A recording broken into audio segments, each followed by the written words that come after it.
Assalamualaikum warahmatullahi wabarakatuh. Kita dari kelompok 6 akan menjelaskan tentang etika dan filsafat komunikasi.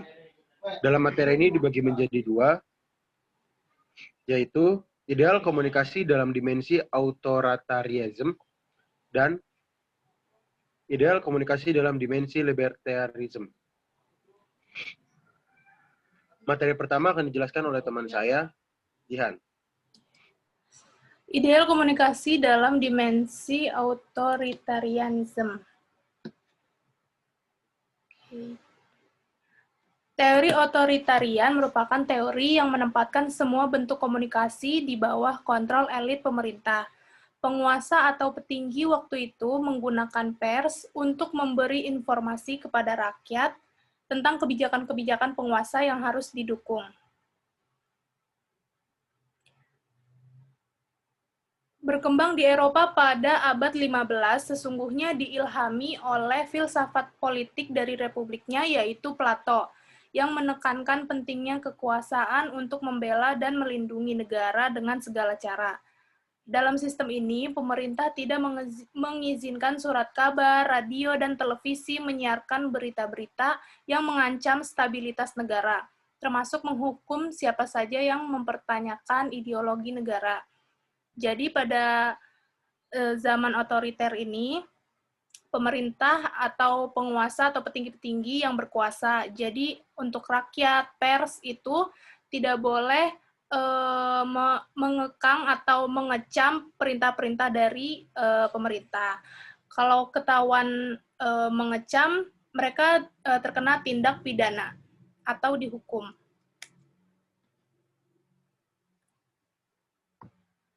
Lanjut, menurut pendapat MC Quayle, di dalam teori pers otoritarian disebutkan prinsip-prinsip dasar pelaksanaan sebagai berikut.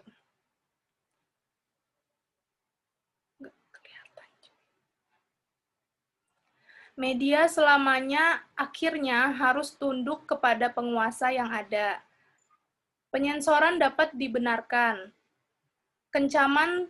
Kecaman terhadap penguasa atau terhadap penyimpangan dari kebijakan petinggi tidak dapat diterima atau dianggap pidana. Wartawan tidak mempunyai kebebasan dalam organisasinya. Lanjut, beberapa fakta sistem otoriter. Jadi di sini udah saya simpulkan fakta-fakta tentang sistem otoriter.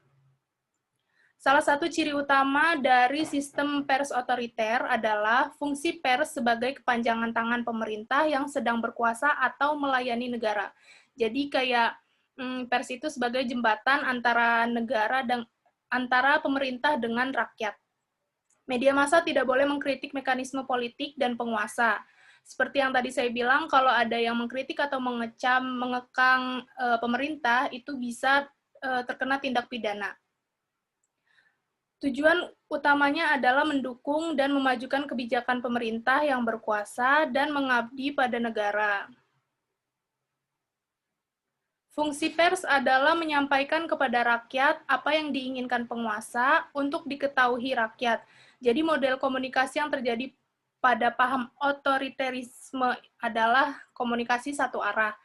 Karena hanya pemerintah yang boleh menyampaikan pendapat, rakyat itu nggak boleh menyampaikan pendapat dalam sistem otoriter ini. Pers ditugaskan untuk menyebarluaskan berita versi kebenaran yang dipasok penguasa. Jadi kayak tadi kata MC Quayle, kalau penyensoran itu dibolehkan di sini. Jadi kalau berita itu harus versi yang baik-baiknya aja yang disebarkan.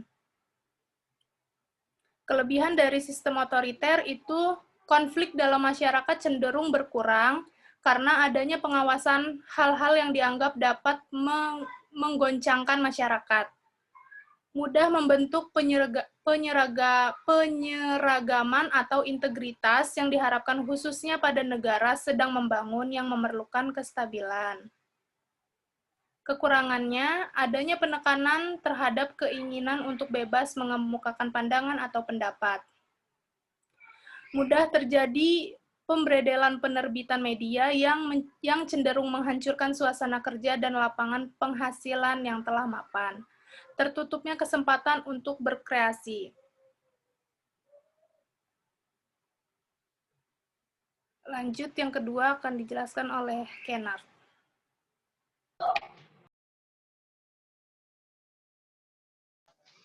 Yang kedua adalah ideal komunikasi dalam dimensi libertarianism atau dimensi liberal.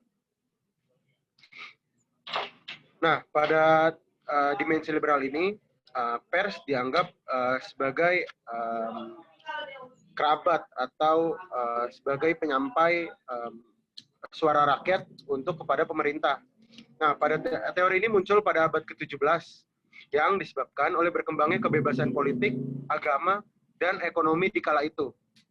Nah, di teori ini menekankan bahwa kemerdekaan dan kebebasan individu dan menghargai rasionalisme serta memandang manusia sebagai makhluk rasional. Jadi, pada era ini rakyat itu bebas berpendapat dan pers membantu rakyat untuk menyuarakan pendapatnya. Nah, sebenarnya dimensi liberal ini itu lawannya dari dimensi otoriter, karena di otoriter kan masyarakat itu dibungkam dan pers juga harus menyebarkan hal-hal yang menurut pemerintah itu baik. Nah, tapi kalau di liberal itu dibebaskan oleh, bukan dibebaskan ya, masyarakat lebih menjadi melek, menjadi melihat segala halnya. Jadi masyarakat bebas untuk berpendapat seperti itu. Lanjut.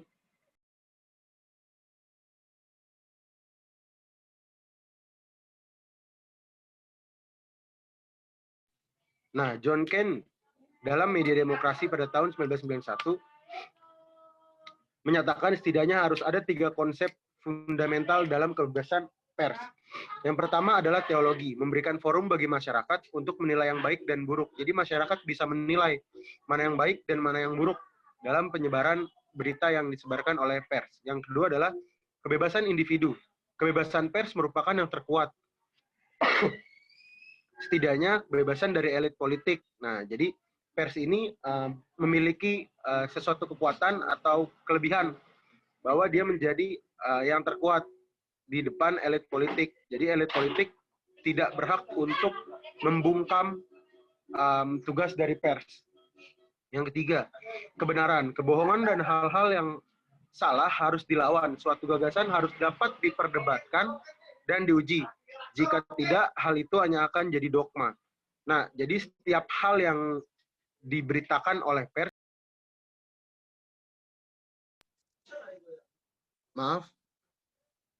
jadi kebenaran, kebohongan. Nah, jadi setiap hal yang terjadi,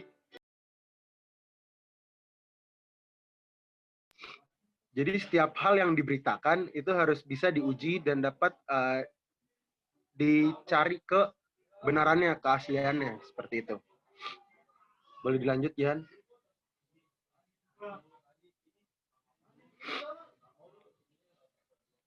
Terus?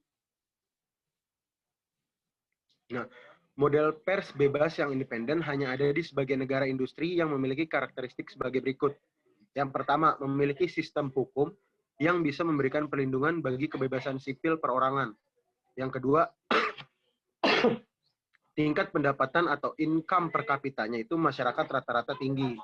Nah, jadi yang biasanya melakukan politik seperti ini itu, bukan politik ya, pers seperti ini itu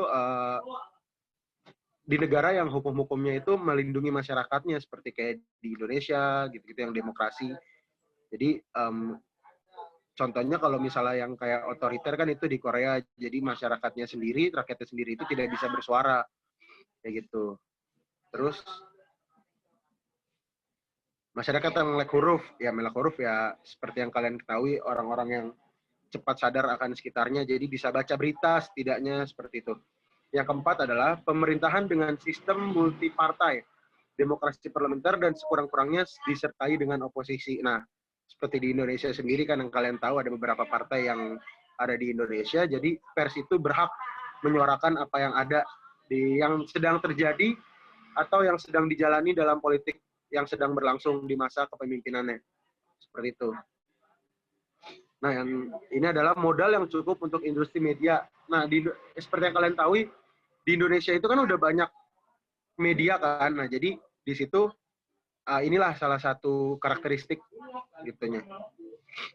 Seperti itu. Nah, memiliki tradisi yang mapan untuk kalian pasti pernah dengar kata-kata citizen jurnalis. Nah, seperti itu yang dimaksud tradisi yang mapan untuk kemandirian jurnalistik. Jadi setiap warga negaranya juga berhak menjadi seorang jurnalis gitu, untuk apa ya, mengetahui apa yang sedang terjadi di politiknya atau di negaranya ataupun hal kecil di sekitarnya seperti itu. Nah, sekarang adalah kelebihannya. Yang pertama, pers menjadi pengawas pemerintah.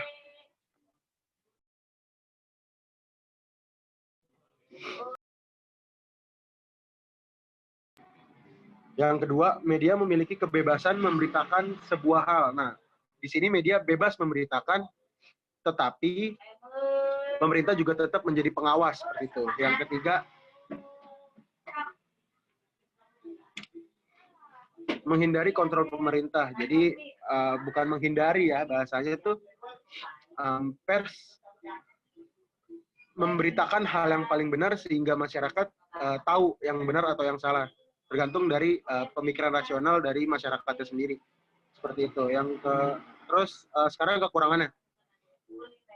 Kekurangannya sangat optimis bahwa media dengan sadar memiliki tanggung jawab. Nah, karena di sini memiliki kebebasan bertanggung jawab, jadi setiap media itu menganggap bahwa apa yang diberitakannya itu menjadi hal yang paling benar. Padahal itu harus dari pemikiran rasional juga dari pembaca atau pendengarnya juga. Yang kedua, sangat optimis bahwa tiap individu memiliki rasionalitas dan etikanya sendiri. Nah, ini kebalikan dari yang pertama. Karena media itu menyebarkan, jadi media membebaskan masyarakatnya untuk berpikir sendiri. Jadi dengan gampangnya, dengan mudahnya, masyarakat itu bisa menyimpulkan sendiri. Dan itu terkadang menjadi salah satu blunder di dimensi ini. Yang terakhir, mengabaikan konflik yang muncul dari kebebasan mencari kebenaran, seperti kebebasan pers dan ruang privat. Jadi terkadang ruang privat seseorang itu menjadi bahan berita dari pers. Jadi setiap masyarakat itu menjadi kekurangan lahan privat. Jadi apa-apa bisa diberitakan, apa-apa bisa diberitakan, dan itu menjadi kekurangannya seperti itu. Nah, sekian presentasi dari kelompok 6, saya dan Jihan. Bila ada salah-salah kata, kami mohon maaf. Sekian dari kita. Assalamualaikum warahmatullahi wabarakatuh. Waalaikumsalam warahmatullahi wabarakatuh.